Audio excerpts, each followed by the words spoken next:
Assalamualaikum warahmatullahi wabarakatuh. Halo semuanya, bertemu lagi dengan saya Eka Rizky Ananda, NIM 230106090 dari Prodi PGMI Fakultas Tarbiyah dan Keguruan Universitas Islam Negeri Mataram.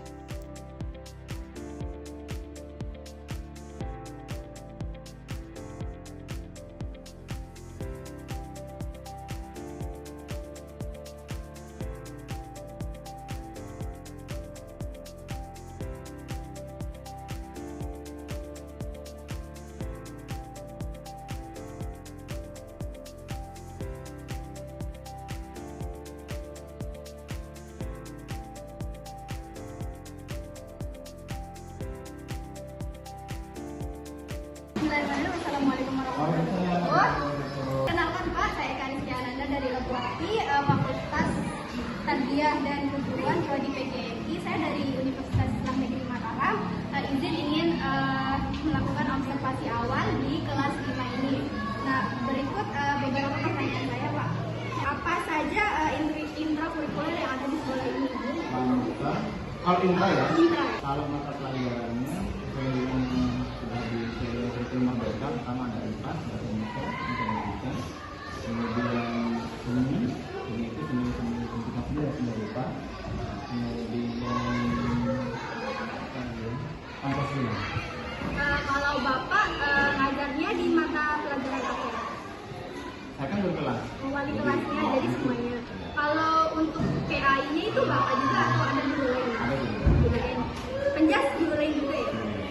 Jadi untuk dalam pembelajaran itu ada berapa kali pembelajaran di setiap MAPL-nya itu dilakukan selama seminggu?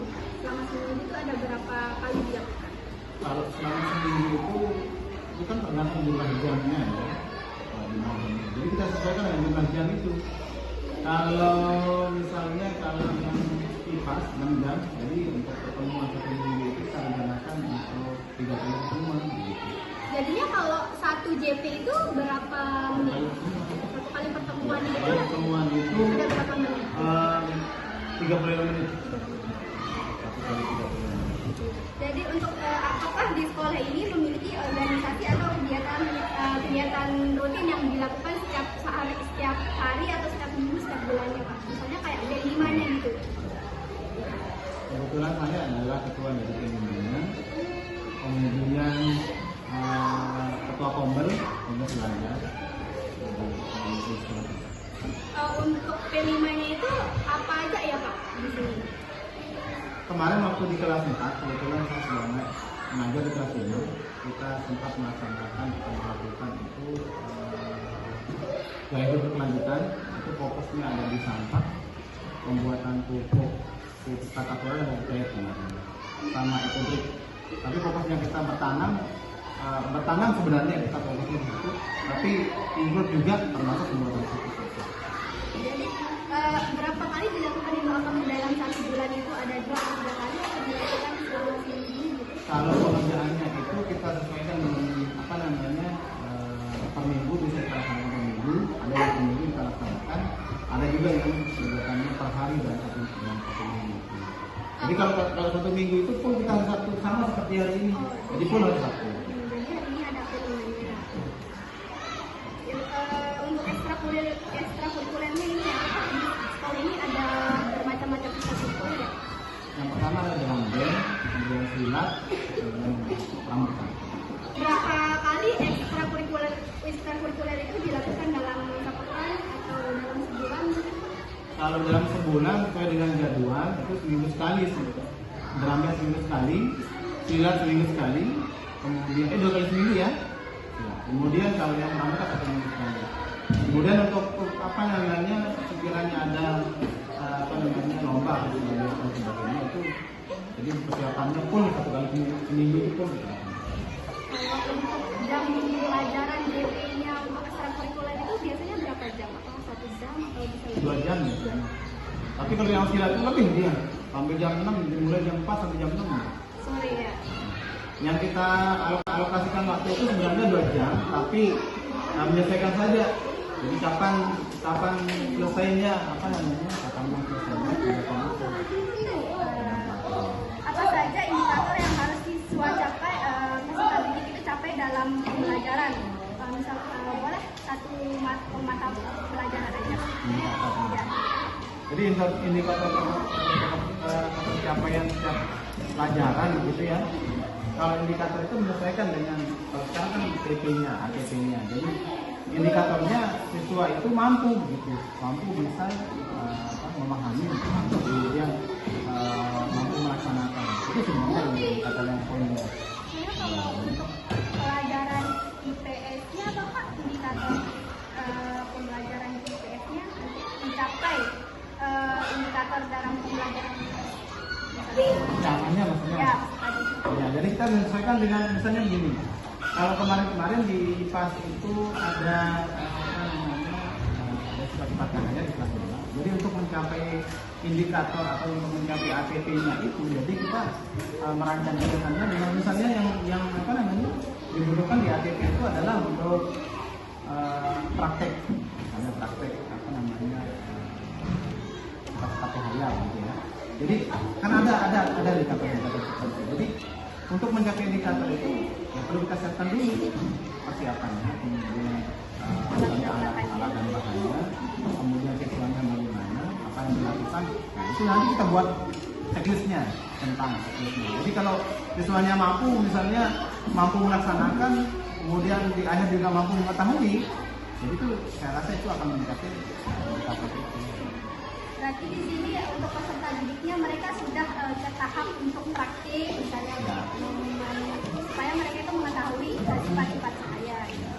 Terakhir lagi Pak, apakah di sekolah ini fasilitasnya itu sudah memadai belum? Seperti misalkan ada laboratoriumnya kah, tempat praktiknya kah, area olahraganya atau tempat lainnya? Kalau berbicara mengenai apa namanya tempat ya, tempat media di kurikulum Merdeka itu kan menyesuaikan saja, artinya fleksibel itu artinya misalnya dalam melakukan kegiatan praktik gitu, jika di buku itu misalnya meminta bahannya harus ada ini, jadi kita sebagai guru itu harus kreatif. Misalnya seperti tadi misalnya kita butuh prisma kan kalau apa namanya praktik tempat karya misalnya kita butuhkan prisma, kita ada alternatif bahan lain gitu, supaya jadi tidak ada alasan kalau kita tidak punya alat, kita tidak punya bahan. Kalau lapangan tidak ada, kemudian laboratorium, kalau laboratorium secara khusus tadi tidak ada, kemudian musola juga ada, tempat olahraga. Kalau khususnya tempat alat olahraga itu sudah ada, cuman lokasi secara khusus kita gunakan di halaman. Pak, terima kasih banyak dan waktunya. Apa sih yang dimiliki sekolah SDN 1 Kekait ini supaya berbeda dengan sekolah yang lain, baik mungkin secara kurikulum, guru-gurunya atau lingkungannya? Yang kelebihan yang pertama di sini sekolah disebut sekolah senter ya. Paling tua di lingkungan ini dan paling banyak muridnya. Itu kelebihannya. Kemudian yang kedua kelebihannya juga dekat akses jalan. Berada di antara dua bukit Dari segi guru, ya, semua guru karena itu kita naik Oh iya. Infrastrukturnya lengkap, ruang kelas lengkap, misalnya musolanya, musola ya, musola baik. Ini apakah peserta didik di sini tuh tetap pendidik dan tenaga pendidikannya itu memiliki keterbatasan dalam mengakses fasilitas dan infrastruktur di sekolah? Oh tidak ada keterbatasan dalam hal itu. Infrastruktur baik perpustakaan misalnya bebas. Bisa diakses oleh semua masyarakat yang ada di sekolah. Ya, justru di sana kelemahannya jadinya karena bebas, jadi wali muridnya masuk bebas berkeliaran. Nah, di sana jadi kelemahan, kelebihan jadi kelemahan. Kita bebaskan mengakses, terjadi kelemahan jadinya. Tidak tertib, tidak tertib wali murid itu. Pada menjemput anak muridnya sampai di depan ruang kelas, mengantarnya kadang masuk ke dalam kelas. Tadi ada juga. Ya, itu kan lihat kan. Kemudian dagang-dagang juga masuk agak bebas ini. Jawabannya menurut saya satpam. Belum ada satpam. Belum ada satpam. Iya. Masih ada keamanannya. Belum ada security ya. Iya. Kalau perpustakaannya sendiri ada penjaganya kan Pak? Ada. Jadi kita manfaatkan satu guru. Dari tugas tambahannya. Ya. Apa tantangan dari sekolah ini dalam memberikan pembelajaran yang berkualitas? Ini ada tantangan dalam Oh jelas ada. seperti apa? Jadi tantangannya di sini motivasi guru. Motivasi guru itu harus ditingkatkan. Iya. Yang kedua kedisiplinan, ini tantangan ya. Pasti ada guru yang terlambat gitu. Ya, kadang itu makanya menjadi tantangan. Iya. Jadi yang kedua itu Motivasinya. Jadi bagaimana guru itu mempunyai niat lillahi ta'ala. Ini yang belum semua lah. Iya. Kalau guru sudah mempunyai niat lillahi ta'ala, jangan sebatas melaksanakan tugas. Iya, benar. Karena guru itu fungsinya dua, sebagai tenaga pengajar dan pendidik. Iya. Kita harapkan guru tidak hanya mengajar, tapi juga mendidik. Itu ya. Apa kebutuhan dari peserta didik dan tenaga kependidikan yang belum sepenuhnya terpenuhi di sekolah ini? Apakah ada? Buku-buku kayaknya ya, buku belum merata. Baru sebagian kan. Sebagian, satu anak berdua. Nah, ini terkait dengan anggaran ya, penganggaran. Dan kedepannya kita bisa satu anak. Kalau dana bosnya, Pak, Dana bos apakah sudah sesuai gitu Pak? Untuk sudah sesuai. Iya. Kan satu anak kalau SD itu dana bosnya satu anak itu 900.000 per tahun. Itu sama di semua Sama. Makanya tapi satu sekolah itu beda-beda dengan sekolah lain. Tergantung. Misalnya dia punya murid 1.000 kalikan aja 900 kali. Iya. Ya, 900 juta itu. ada sih hambatan yang sedang dihadapi sekolah sekarang. Misalnya ini seperti tidak meratakan akses, terus kualitas pendidikan. Dari akses ya tidak ada hambatan kalau akses ya. Baik akses offline atau online kita punya wifi. Tidak ada hambatan. Akses juga sekolah kita di pinggir jalan. Yang tadi itu ketertiban. Teknologi ya, kalau teknologi belum satu kelas itu belum merata, satu guru satu laptop ini rencana ke depan satu guru satu laptop, satu guru kelas satu laptop. Ini baru berapa laptop kita? Kita punya guru kelas di sini 12. Berarti satu HB gitu ya Pak. Ya, dan yang kedua nanti kita ingin pembelajaran digital ya. Jadi nanti walaupun SD mulai pakai LCD Iya, proyektor. Nah itu, nah, ini ke depan. Karena Mungkin ada nanti ancaman. ada keamanan, tadi keamanan ya. Bahkan baru-baru pernah kita kecurian. Yang hilang itu kipas angin, laptop, apalagi Proyektor. kafe, ya proyektor LCD ya. Proyektor itu 2. Apalagi yang hilang itu ya Iya. laptop satu mesin air juga kan. mesin air. Jadi ancaman itu berupa keamanan. Yang kedua ancaman di sini juga dari ketidakmengertian wali murid.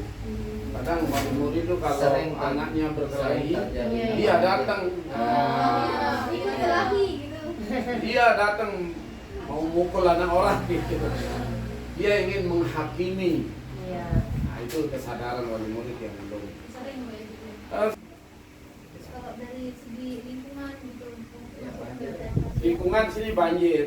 Oh, banjir. Sekolah ini lebih rendah dari drainase, dari saluran. Iya. Nah, itu masuk ancaman. Iya. Bapak Kurikulum mungkin. kurikulum. Pemerintah mungkin. jawab Pak sama. Nah ini kan mengenai kurikulum kan kita sudah menggunakan kurikulum Merdeka ya, Merdeka ya. Kemudian mengenai visinya kan sudah tadi. Iya. Ya visi, misi ya kan sudah. Kalau tantangan ya. Jadi karena kurikulum kan kurikulum baru. Iya. Kita guru masih baru mengenal. Masih tahap orientasi. Ya, masih beradaptasi. Jadi masih mempelajari, masih memperdalam. Yang apa saja nih yang menjadi peluang sekolah baik secara lingkungan dan SD kurikulum? satu kayak ini. Iya. Ya peluang karena tadi. Jadi peluang itu termasuk kelebihan. Peluang nih pertama dia menjadi sekolah senior. Peluang untuk maju itu besar. Kemudian banyak muridnya. Kalau banyak murid kan banyak dananya. Iya. Kemudian guru-gurunya sarjana semua. Bahkan ada yang S2. Itu peluang bagi kita untuk menjadi sekolah.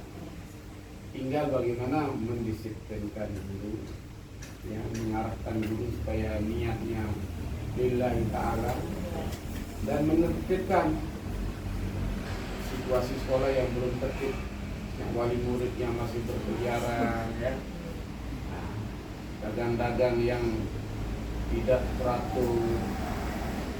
Kemudian kadang-kadang dagang ini juga perlu dia jualannya itu makanan tidak sehat. Gimana sih ya visi misi dan tujuan dari sekolah SDN Bacakan Pak. Visi kita ya Visi. SDN 1 terkait gitu ya.